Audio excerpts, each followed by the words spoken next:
சீராக்கின் ஞானம் அதிகாரம் 13. தீய உறவு. தீமையை தேடுவோர் தங்களை கரைப்படுத்திக் கொள்வர். செருக்குடையோருடன் சேர்ந்து பழகுவோர் அவர்களைப் போலவே மாறுவர். உன்னால் சுமக்க முடியாத சுமைகளை தூக்காதே. உன்னை விட வலிமை வாய்ந்தோருடனும் செல்வம் படைத்தோருடனும் உறவு கொள்ளாதே. மண் பானைக்கும் இரும்பு கொப்பரைக்கும் என்ன தொடர்பு?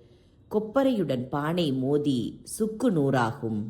செல்வர்கள் அநீதி இழைப்பது மட்டுமன்றி ஏழைகளை இழிவுபடுத்தவும் செய்வார்கள். ஏழைகளோ அநீதிக்கு ஆளாவதோடு மன்னிப்பும் கேட்க வேண்டும்.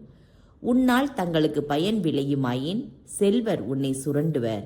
உனக்கு ஒரு தேவை என்றால் உன்னை கைவிடுவர். நீ வசதியாய் இருக்கும்போது உன்னோடு ஒட்டி உறவாடுவர். உன்னை வெறுமையாக்கிவிட்டு கவலையின்றி இருப்பர். உன் உதவி அவர்களுக்கு தேவைப்படும் போது உன்னை ஏமாற்றுவர். உன்னை பார்த்து புன்முறுவல் பூத்து உனக்கு ஊக்கம் அளிப்பர். உன்னிடம் நயந்து பேசி உனக்கு தேவையானது என்ன என கேட்பர். நீ திகைக்க திகைக்க உனக்கு பல்சுவை விருந்தூட்டி சிறிது சிறிதாக உன்னை அறவே கறந்து இறுதியில் உன்னை எள்ளி நகையாடுவர். பின்னர் உன்னை காண நேர்ந்தால் ஒதுங்கி செல்வர். உன்னை பார்த்து தலையாட்டுவர். ஏமாந்து போகாதவாறு எச்சரிக்கையாயிரு. உன் அறிவின்மையால் தாழ்வுறாதே. வலியோர் உன்னை விருந்துக்கு அழைக்கும்போது ஆர்வம் காட்டாதே. அப்படியானால் மீண்டும் மீண்டும் உன்னை அழைப்பர். எதிலும் முந்திக் கொள்ளாதே. நீ ஒதுக்கப்படலாம். தொலைவில் ஒதுங்கி நிற்காதே. நீ மறக்கப்படுவாய். வலியோரை உனக்கு இணையாக நடத்த முயலாதே. அவர்களின் நீண்ட பேச்சுகளை நம்பாதே. உன்னை ஆழம் காணவே அவர்கள் நீண்ட நேரம் பேசுகின்றார்கள். அவர்கள் சிரித்து பேசுவதும் உன்னை கணிப்பதற்கே. இரகசியங்களை காப்பாற்றாதோர் இரக்கமற்றோர். உன்னை கொடுமைப்படுத்தவும் சிறைப்படுத்தவும் அவர்கள் தயங்க மாட்டார்கள்.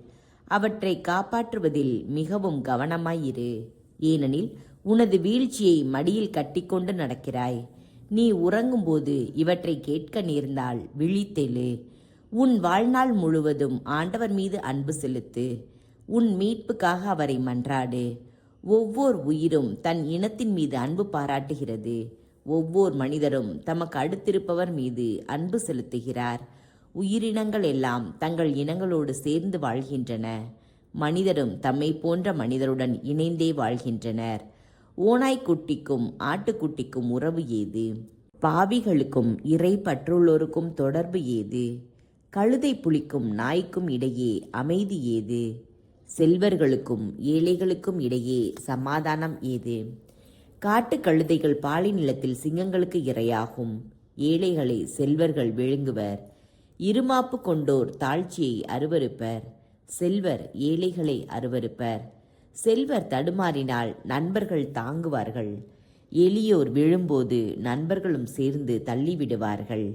செல்வர்கள் தவறினால் அவரை காப்பாற்ற பலர் இருப்பர். தகாதவற்றை பேசினும் அவற்றை முறைப்படுத்துவர். எளியோர் தவறினால் அவர்கள் மீது குற்றம் சாட்டுவர். அறிவு கூர்மையோடு பேசினும் அவர்களுக்கு செவி சாய்ப்பார் யாரும் இலர். செல்வர் பேசும்போது எல்லாரும் அமைதியாக கேட்பர். அவரது பேச்சை வானுயர புகழ்வர். ஏழை பேசும்போது இவன் யார் என கேட்பர். பேச்சில் தடிமாற்றம் ஏற்படின் அவரை பிடித்து வெளியே தள்ளுவர். பாவ கலப்பில்லாத செல்வம் நன்று, வறுமை தீயது என இறை பற்றில்லாதோரே கூறுவர்.